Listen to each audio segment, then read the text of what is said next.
Welcome to Whiskey and SV. I'm your host Sam, and tonight we're going to be drinking some Macallan. And I have in my possession the latest and greatest releases from Macallan, the affordable ones anyway, the 12-year Sherry Oak 110 proof. So, as you know, the Macallan 12-year Sherry Oak usually in the US is 43% ABV. Actually, in Europe, it's only 40%. The rest of the world, I guess, is only 40%. And as you know, us Americans love high proof stuff.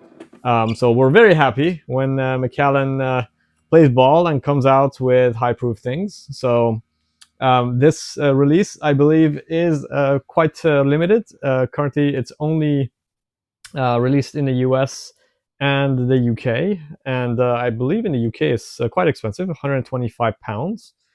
For some reason, in New York City here, it's very much cheaper. So a friend of mine was able to acquire this for about $136 delivered to our door. I wish we could get more, but alas, we should be happy that we were able to get the one.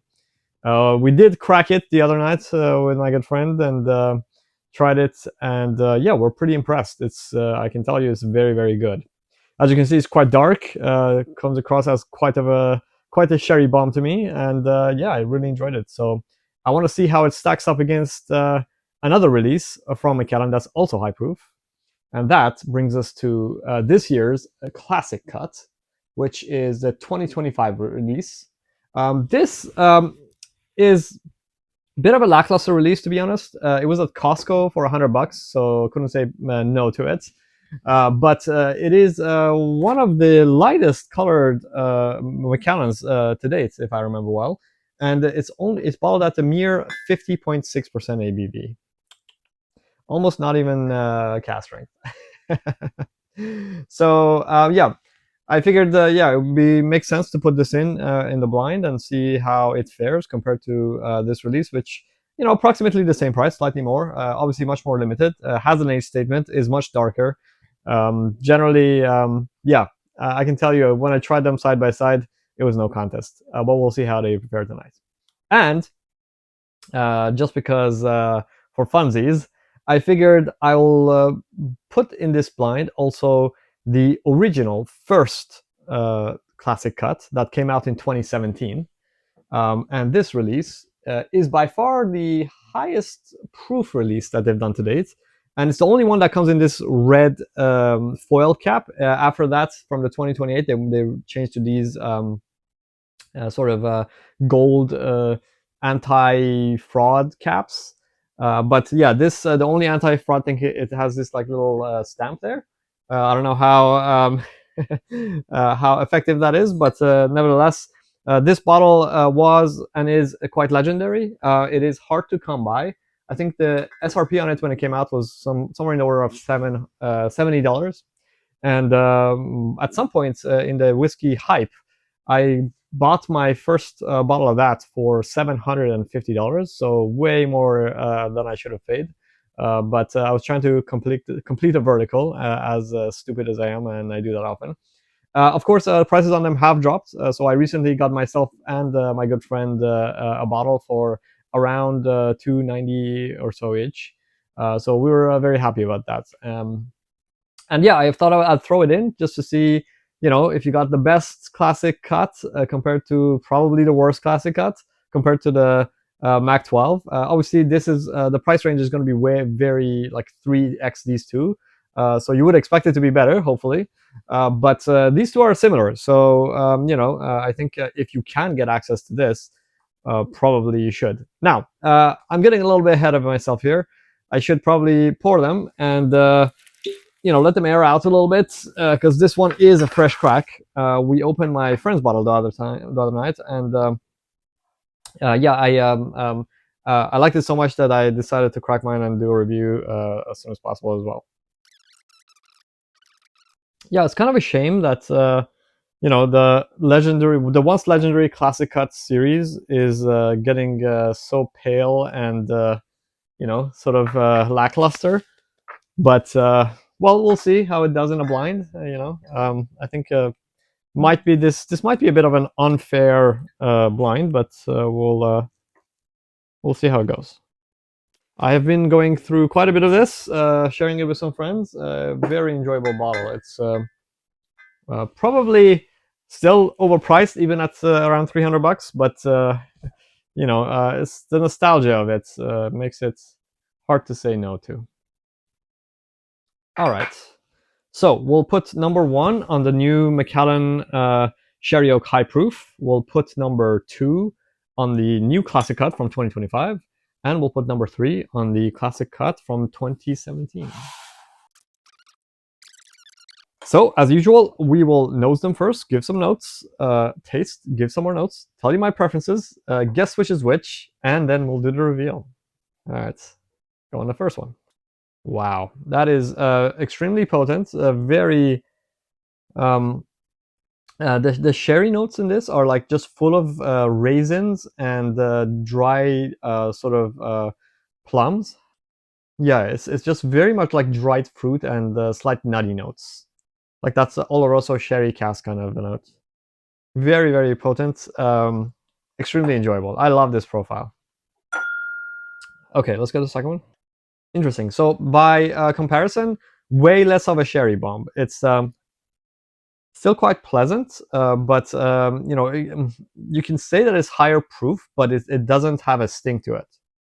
Yeah, much more muted. Definitely not as a sherry bomby as the other one, but quite enjoyable. This has more of that traditional Macallan tangerine and apricot note to it, which I enjoy, and a little bit of oak. So quite nice. I like it. All right, let's go into the third one. Interesting.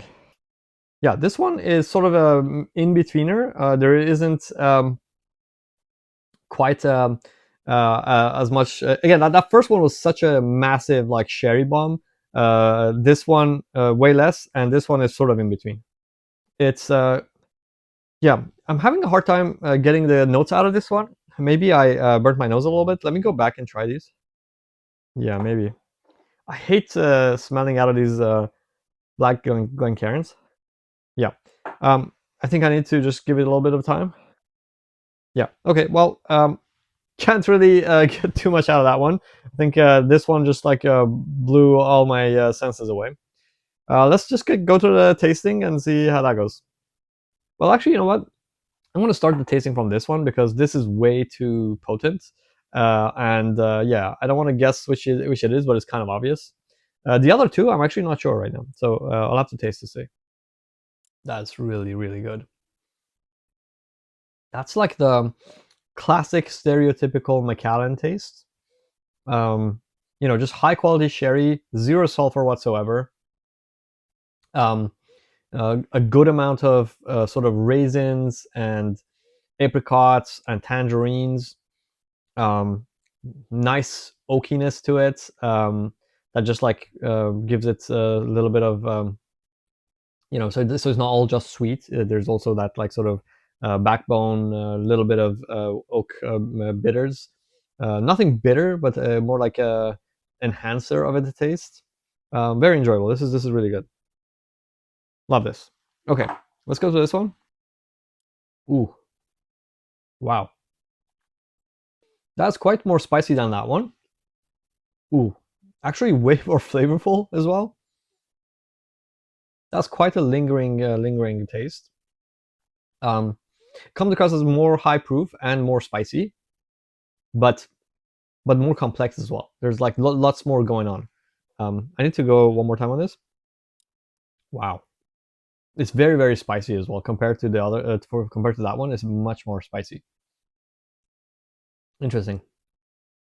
Enjoyable, very enjoyable. I can't pick a clear winner between those two, which is strange because I know one of them must be the one that I thought is should be much better. But let's see. No, definitely this is way more complex. Yeah, when I go back to this, comparatively, it is much more one-dimensional, and the oakiness tends a little bit towards citrusy towards the end. This is just way more flavorful. Yeah, there's a little bit of a coffee note to it. It's interesting. This is definitely a much more lingering and complex experience. Let's go to the first one. Mm.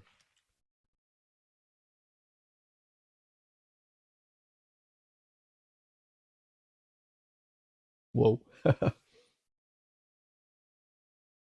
Yeah, that is a sherry bomb through and through. Very, very. The dominant note in that is in this whiskey is just like raisins, like basically just you just feel like you're having, you know, concentrated wine, sort of, sherry, basically. It's good though. I like it. I like it a lot. It's done very well. Yeah, it doesn't have quite the same like layers that this one had, but it does have a reasonable amount of, spices to it, um, and those raisin and sweet flavors from the copious amounts of sherry. I keep looking at this because I'm pretty sure it must be this.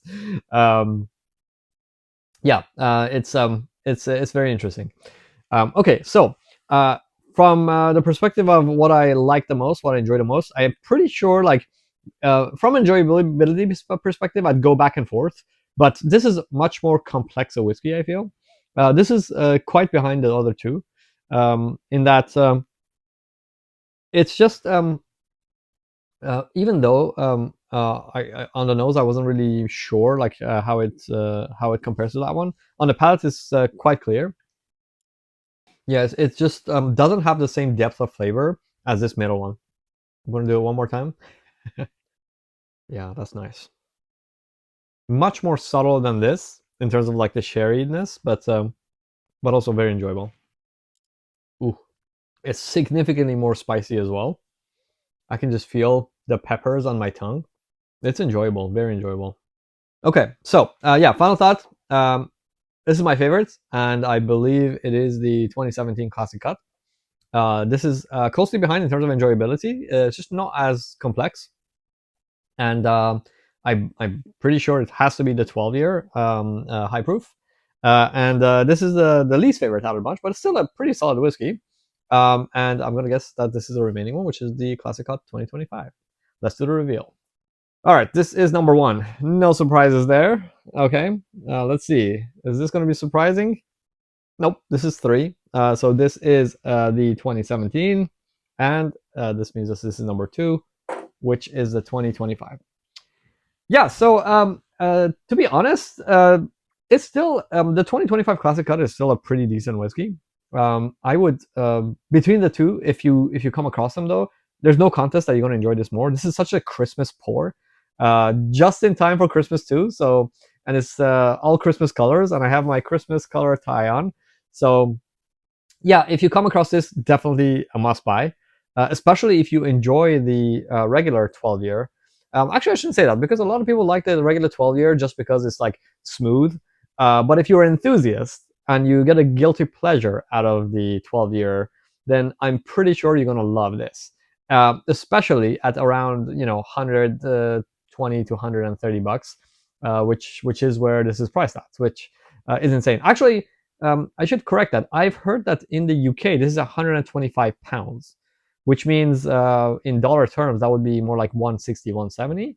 That is going a little bit high, although I would still love to have one for that price in my collection. But at 110 to 130 or 140, whatever it is in the US, must buy, multiple backups for sure. All right. Well, thanks. And I hope you enjoyed that episode as much as I enjoyed making it. And I will see you next time. Cheers.